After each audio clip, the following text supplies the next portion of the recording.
Avec cet exercice Access, nous poursuivons l'apprentissage dans la construction des états. Dans l'exercice précédent, sur la base de requêtes, nous avons démontré qu'il était possible de les paramétrer. Conçus sur des critères dynamiques, ils permettent d'offrir des vues adaptées à la demande. Mais il est temps de flirter avec l'objectif final de l'application que nous sommes en train d'aboutir. À validation d'une commande, l'utilisateur doit être en mesure de produire la facture du client. Cette facture doit être détaillée en réunissant un grand nombre d'informations issues de plusieurs tables. Tout d'abord et comme toujours, nous devons donc réceptionner les travaux au dernier indice. Et comme vous le savez, cette base de données est offerte au téléchargement depuis le site bombache.fr. Une fois que vous l'aurez ouverte et validé le mot de passe d'accès que nous avions configuré, ABC, eh bien, c'est le formulaire de navigation qui se propose au démarrage grâce à une macro Access. La partie qui nous intéresse est accessible par son onglet Facturation. Son sous-formulaire permet de construire les commandes d'un client. Un clic sur le bouton Valider engage l'archivage de la facture dans les différentes tables liées. Bientôt, nous devrons proposer dans l'enchaînement d'éditer la facture du client. Mais avant cela, nous devons bâtir l'état capable de consolider toutes ces données. Premièrement, il est nécessaire de construire une requête. Sa vocation est de réunir toutes les informations nécessaires à la construction de l'état. Les informations du client sont archivées dans la table client. Les synthèses de ces commandes sont stockées dans la table commande qui lui est liée. Le descriptif de chacune est enregistré dans la table liée détail commande. On y retrouve notamment l'information sur les références des articles achetés. Mais la précision sur ces dernières, comme la désignation par exemple, se trouve dans la table produit. Vous l'avez compris, ce sont les données issues de ces 4 tables que nous devons réunir dans un premier temps. Et construire une requête multitable est un jeu d'enfant avec Access. En revanche, nous devons veiller à exclure les champs inutiles pour ne pas alourdir la présentation finale de l'état. Dans le même temps, nous devons nous assurer de bien inclure les champs majeurs, ceux des clés primaires. Ce sont elles qui pilotent l'information en effet. Pour débuter, je vous propose tout d'abord de fermer le formulaire de navigation et comme il est de coutume, de cliquer sur l'onglet Créer pour activer son ruban. Ensuite, dans la section Requêtes, nous allons engager une création manuelle à l'aide du bouton Création de requête. Et dans la boîte de dialogue qui se propose, nous allons désigner les tables en les cliquant tour à tour à l'aide de la touche CTRL, client bien sûr, commande, détail commande et produit, celles que nous avons énoncées précédemment. Nous pouvons donc les ajouter et puis fermer cette boîte de dialogue intermédiaire. Nous sommes donc dans la vue de l'éditeur de requêtes Access. Dans la partie supérieure, il y a la représentation schématique des tables entrant en jeu, celles que nous avons désignées donc avec leurs relations. La partie inférieure est la grille de requête dans laquelle nous devons ajouter les champs nécessaires à la construction de l'état. Et bien tout d'abord, je vous propose d'ajouter tous les champs de la table client et dans la foulée, comme nous allons manquer de place, je vais les sélectionner par leurs étiquettes et double-cliquer à l'une des intersections de colonnes afin d'optimiser la largeur de chacune d'entre elles. Et pour optimiser l'espace temporairement, nous allons aussi masquer la feuille de propriété. Ensuite, à partir de la table commande, il s'agit de sélectionner tous les champs, sauf le champ comme client, car il s'agit en effet de la clé étrangère reliée à la clé primaire client ID de la table parent. Nous pouvons donc les glisser, même technique que précédemment. Dans l'enchaînement, nous les sélectionnons par les étiquettes pour double-cliquer à l'intersection afin d'optimiser leur largeur. Et puis de fil en aiguille, dans la table détail commande, je vous invite à sélectionner le champ getNum, celui de la clé primaire, avec le champ getQuantité seulement, puisque la remise pour l'instant n'est pas traitée dans notre application. Cette formation est dédiée à démontrer les aspects techniques, nous y reviendrons en temps voulu. Donc, nous disions getNum et getQuantité que nous glissons sur la grille de requête. Nous allons de la même façon optimiser les largeurs des colonnes.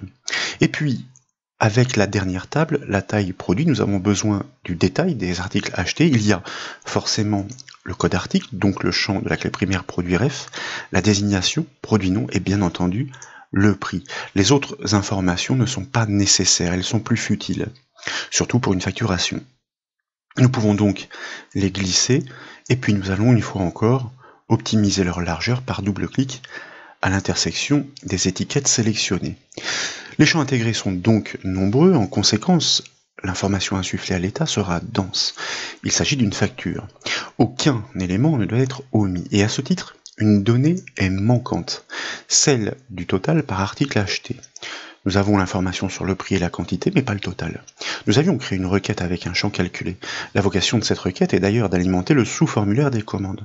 Nous devons simplement recréer ce champ pour les besoins de synthèse de la facture. C'est pourquoi, dans la dernière colonne vide de notre éditeur de requête, donc juste après, nous allons créer ce champ calculé. Comme vous le savez, nous devons commencer par le nommer dans la syntaxe, suivi de 2 points qui annoncent les calculs à suivre. Il s'agit de multiplier le champ produit prix par le champ dette quantité, c'est-à-dire la quantité achetée par le client au moment de la commande. Les champs dans la syntaxe access se spécifient entre crochets. Il faut bien respecter leur nom très strictement pour les désigner. Produit prix pour le premier entre crochets donc, que nous multiplions, comme nous le disions, entre crochets par le champ dette underscore QTE, et nous fermons bien les crochets expression ensuite que nous pouvons valider. Dès lors, je vous propose, puisque nous avons réuni toutes les informations et créé ce champ calculé de synthèse, d'enregistrer par CTRL S cette requête sous un nom explicite comme, par exemple, R underscore client underscore commande, que nous validons. Et dans la foulée, à titre de vérification, donc, je vous propose de cliquer sur le bouton exécuter dans le ruban créer. Nous affichons ainsi son contenu en mode feuille de données. Certes, très peu de commandes ont été passées à ce stade. Nous en créerons de nouvelles pour les besoins de la simulation. Nous notons néanmoins que le client à Malibu a déjà passé 2 commandes référencées sur les numéros respectifs 5 et 6, et chacune d'entre elles est composée de plusieurs articles. Et en dernière position, vous constatez la présence en effet du champ calculé. Il résume parfaitement le total hors taxe par article commandé, comme vous le voyez ici, par exemple, 2 articles à 34,55. Alors il y a des petites différences dues à l'arrondi des décimales, à l'affichage, mais les prix corrects sont bien considérés, 16,28, 16,28 pour une quantité achetée, donc tout va bien. Sur la base de cette requête multitable, nous devons donc construire le rapport, mais nous allons le voir, des paramétrages sont essentiels. C'est la raison pour laquelle nous devons exploiter l'assistant état comme nous l'avons appris. Pour poursuivre, donc, nous allons fermer cette requête, et puis de nouveau, par le biais du ruban créé, donc nous cliquons sur son onglet dans la section état, nous allons commander l'assistant état en cliquant sur son bouton. Et comme vous le savez, dans cette première étape, il s'agit de définir la source de données à l'aide de la liste déroulante. Et fort logiquement, nous allons pointer sur notre requête, non plus une table, mais une requête qui réunit toutes ces informations, donc 4 tables plus un champ calculé que nous avons nommé R client commande. Et dans la foulée, nous allons cliquer sur la double flèche, puisque nécessairement, nous souhaitons intégrer tous les champs dans la construction, puisque nous les avons filtrés en amont de la construction de la requête. Dès lors, nous pouvons cliquer sur le bouton suivant pour poursuivre. Cette nouvelle étape est fondamentale dans l'optique de l'édition de la facture. Elle permet de définir des niveaux de regroupement. Il s'agit de l'organisation des données. Elles doivent dépendre du client, mais aussi de la commande. Par défaut, un état réunit et mélange toutes les informations dans une même vue. Mais lorsque nous voudrons produire la facture du client, il s'agira bien d'obtenir la vue dédiée. Et cette vue doit rappeler le client et sa commande, et non toutes ses commandes. En effet, au fur et à mesure des achats, elles sont toutes archivées et liées. Nous l'avons appris dans l'exercice précédent, il est possible d'engager des sauts de page sur des sections matérialisées par des regroupements, donc précieux. C'est ainsi que nous pourrons fragmenter les données sur plusieurs pages d'un rapport afin de pointer précisément sur l'une d'entre elles. Nous devons donc créer un regroupement sur le numéro du client, client ID, ainsi nous pourrons pointer spécifiquement sur sa vue, mais comme nous le disions, cela ne suffit pas. Plusieurs commandes peuvent être attachées à un même client. Nous devons donc créer un second regroupement sur le numéro de commande en cours repérés par le champ de la clé primaire comme num. De fait, en pointant à la fois sur le numéro de client et le numéro de commande, nous obtiendrons la facture à éditer, quoique seul le numéro de commande suffirait puisqu'il est forcément unique. Mais ils sont liés. Pour poursuivre donc, eh bien, le champ client ID doit être sélectionné. Nous allons cliquer sur la flèche orientée à droite pour ajouter dans la hiérarchie un premier niveau de regroupement sur cette clé primaire. Et dans la foulée, nous sélectionnons donc le champ comme num et nous rééditons la même opération pour obtenir eh bien, ce niveau de regroupement. Et comme le démontre l'aperçu, nous engageons deux niveaux de regroupement. L'information y apparaît clairement hiérarchisée. De fait, nous pouvons poursuivre en cliquant sur le bouton suivant. Cette nouvelle étape permet d'organiser des tris, mais pas seulement. Vous notez aussi la présence d'un bouton intitulé Options de synthèse. Nous pouvons ignorer les tris. Ici, nous préférons présenter les articles dans l'ordre où ils ont été achetés. Et donc, lorsque nous cliquons sur ce bouton, une boîte de dialogue apparaît. Et Access, vous le remarquez, détecte la présence des champs numériques. Il les énumère dans cette boîte de dialogue pour proposer des opérations de synthèse comme par exemple la somme et la moyenne. L'une d'entre elles pourrait nous intéresser, il s'agit de la somme sur le champ TOTART. De cette manière, pour chaque commande, nous obtiendrions l'information sur le total hors taxe de la commande du client. Mais nous disposons déjà de cette donnée grâce au champ comme montant, soit de la synthèse issue de la table parente commande. C'est pourquoi nous choisissons de ne cocher aucune option de synthèse. Il est néanmoins intéressant que eh l'assistant état permet de les livrer sans nécessairement les avoir prévus en amont. Donc nous cliquons sur le bouton OK pour revenir sur l'assistant et poursuivre les étapes du guide en cliquant sur le bouton suivant. Et dans cette nouvelle étape, je vous invite à cocher la case paysage pour une orientation qui laisse plus de place en largeur, et nous allons conserver la disposition échelonnée particulièrement dédiée pour cette présentation hiérarchique des niveaux de regroupement avec effet d'indentation. De fait, nous pouvons poursuivre en cliquant sur le bouton suivant, et dans cette dernière étape, nous allons prendre soin de renommer explicitement, et comme il est de coutume désormais, préfixer de la lettre de l'objet E pour état, E, client, commande. Nous n'avons plus qu'à cliquer sur le bouton terminer. Et comme vous pouvez le voir, le rapport s'affiche aussitôt en mode aperçu avant impression. Et le moins que l'on puisse dire est que nous avons du pain sur la planche. Il y a une raison essentielle à cette relative mauvaise organisation de l'information. Comme nous avons créé un champ calculé, il lit potentiellement tous les autres champs d'un même enregistrement. De fait, les informations du client apparaissent répétées à l'occasion de chacun de ces enregistrements. Elles ne sont pas placées dans le groupe que nous avons créé. Et il en va de même d'ailleurs pour les données de synthèse de la commande, comme ici, le rappel sur le montant total. Et nous allons devoir réorganiser cela. Alors ce sont des manipulations qui sont, nous l'avons dit, assez fastidieuses, mais une fois encore, lorsque la facture existe, elle est produite à grande échelle.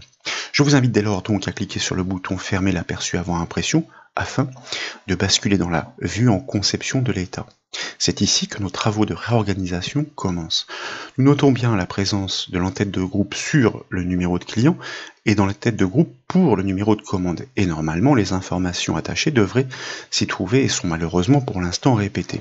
C'est pourquoi tout d'abord, je vous invite donc à sélectionner les champs de la table client, client civilite, client nom, client prénom, client DEP et client ville, à les couper par le raccourci clavier CTRL X par exemple, à sélectionner explicitement l'entête de groupe client ID et à les coller par le raccourci clavier CTRL V. Il convient bien sûr dans l'enchaînement de les décaler. Pour l'instant, ces positionnements sont arbitraires dans la mesure où Access offre des outils dédiés.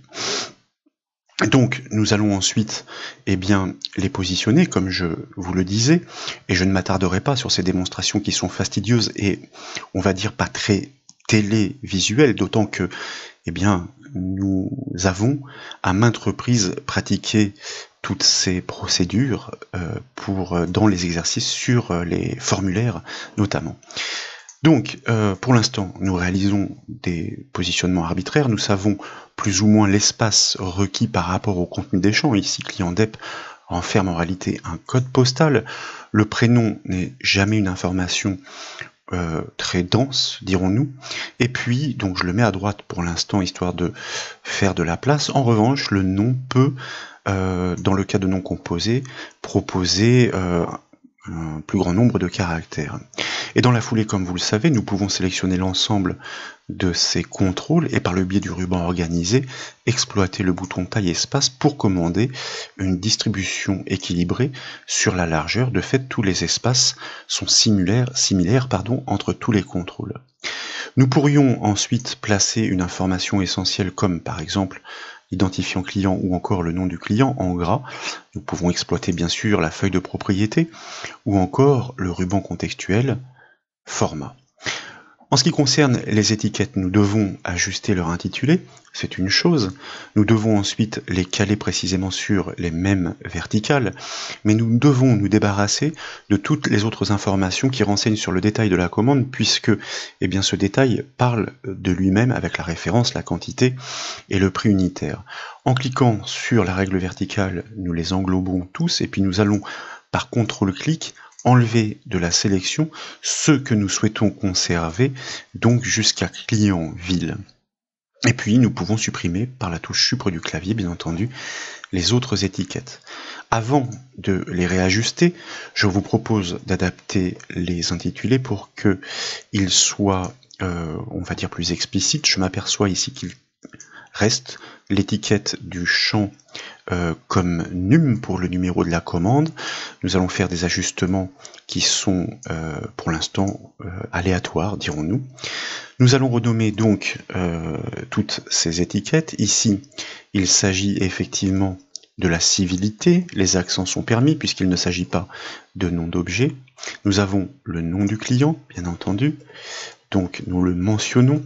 Et puis nous avons le prénom du client, donc le prénom, et enfin, alors il en reste deux, le code postal bien entendu, donc CP, étant donné qu'il s'agit d'une donnée relativement courte, et enfin la ville du client. Et puis tour à tour, pourquoi pas, c'est une suggestion, nous sélectionnons les contrôles attachés, c'est-à-dire l'étiquette et son champ. Par le biais du ruban organisé, nous pouvons les aligner sur la même verticale à gauche, faire de même avec le nom du client. Et puis vous voyez ici, eh bien, on ne peut pas aligner à gauche puisque le plus à gauche est l'étiquette du prénom, mais on peut aligner dans un premier temps le plus à droite. Et comme l'étiquette est plus petite que le champ, dans un deuxième temps le plus à gauche, nous pouvons faire de même avec la ville, aligner à droite et puis aligner à gauche. Et ensuite, il nous reste effectivement l'information sur le code postal, aligné à droite, et ensuite aligné à gauche. Bon, rien d'exceptionnel jusque-là, il convient d'enregistrer. Néanmoins, par le biais du ruban création, si nous commandons un aperçu avant impression, nous avons déjà réussi à ne pas répéter certaines informations, comme celle du client. Nous pouvons noter que les alignements de ces données numériques ne sont pas très cohérentes. Il serait préférable de les placer sur la gauche. Que l'information sur la civilité est encadrée du fait qu'à l'origine, il s'agisse d'une liste déroulante. Donc nous allons corriger ces petits soucis tout d'abord, et comme je vous le disais, eh bien, comme ici il y a un défaut d'alignement, nous allons sélectionner ces trois contrôles ensemble, les aligner sur la même verticale, donc à gauche. Nous disions que la donnée numérique dans son champ devait être alignée sur la gauche. Nous passons donc, après les avoir sélectionnés, dans le ruban format, nous choisissons un alignement à gauche. Dans le contrôle, cette fois-ci, nous sommes bien d'accord. Et puis, il convient de supprimer le contour de ce champ par le biais du ruban format, l'outil contour, et nous allons choisir transparent de manière à ce que ce petit cadre n'existe plus. Comme je vous le disais, il convient ensuite de réorganiser donc les données de la section détail. Il s'agit précisément du détail de la commande pour chaque client. Alors, avant cela, quand même, il y a les informations qui ne doivent pas être répétées sur la synthèse de la commande, que nous allons donc déplacer, soit par couper-coller, soit en cliquant et en glissant avec la souris, puisqu'il s'agit du montant total de la commande et de la date de la commande. Alors, tiens, Tant qu'à faire, nous pourrions respecter les alignements de la section supérieure, toujours par le ruban organisé, aligné à droite et ensuite aligné à gauche. Prévoir plus d'espace en largeur pour ce champ dans la mesure où il s'agit du montant total, l'information de synthèse que nous allons mettre en valeur, donc grossir. Ici, il s'agit de la date. Nous pouvons aligner ces champs sur la gauche. Il convient de les rendre plus explicites. Bon, et on va renommer la première étiquette. On va dupliquer cette étiquette pour la positionner au-dessus du contrôle qui suit. On verra ensuite pour les alignements, si d'aventure nous ne les avons pas correctement positionnés dès le premier jet, comme vous le constatez. Donc c'est un jeu d'enfant, une fois encore, un peu fastidieux effectivement dans les démonstrations, essentiel néanmoins, puisque forcément, eh bien, la présentation de la facture est une chose très importante. Montant THT, total hors taxe, forcément ici c'est une information que nous allons mettre en gras. Nous souhaitons la mettre en valeur, nous pouvons changer sa couleur, donc ruban format, avec les outils de police et grossir sa taille, tant qu'à faire par exemple à 14 points. Rien d'extraordinaire une fois encore, il faut faire des vérifications régulières. On s'aperçoit que eh bien, le montant de la facture n'apparaît plus répété, c'est une bonne chose. Il est évident à distinguer, il n'est pas bien aligné, et la date, eh bien vous le constatez, le contrôle n'est pas suffisamment large pour pouvoir l'accueillir intégralement. Nous allons donc pallier ces problèmes, comme quoi il faut toujours faire ces vérifications. Nous alignons à gauche ce contrôle, nous augmentons la zone de la date en espérant que nous avons prévu assez de place, puis ma foi, si ce n'est pas le cas, nous adapterons. Et vous voyez que, voilà, donc la date, le problème est le même, information qui n'est pas numérique mais considéré comme tel pour les alignements, aligné à gauche. Donc je vais assez vite, je m'en excuse, mais forcément eh bien ce sont des manipulations que nous avons répétées tellement souvent que je ne souhaite pas m'attarder dans cette démonstration visuelle qui deviendrait vite ennuyeuse, sachant qu'il y a quelques notions que j'aimerais encore avancer, très importantes pour la suite des travaux, dans l'objectif de la conception de la facture client. Nous devons donc réorganiser les informations de la section détail. Nous cliquons sur la règle verticale pour croiser la trajectoire de tous ces contrôles que nous pouvons ramener à l'intérieur de notre facture. Volontairement, nous allons laisser un décalage par rapport au bord gauche pour une mise en forme, on va dire, traditionnelle des factures où il y a toujours l'énumération des produits qui respectent effectivement ce décalage.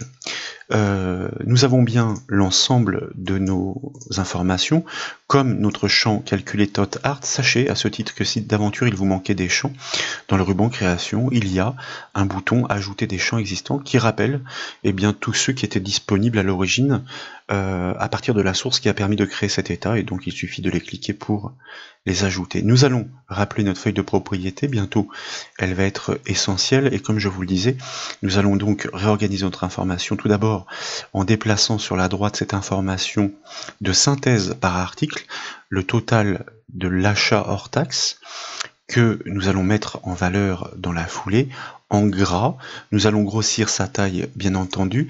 Nous le laissons aligné à droite, il doit l'être par défaut dans la mesure où cette fois-ci, eh bien, c'est essentiel dans l'organisation des informations d'une facture, puisque tous les prix doivent être énumérés sur une même verticale, unité sous unité, dizaine sous dizaine, etc., etc.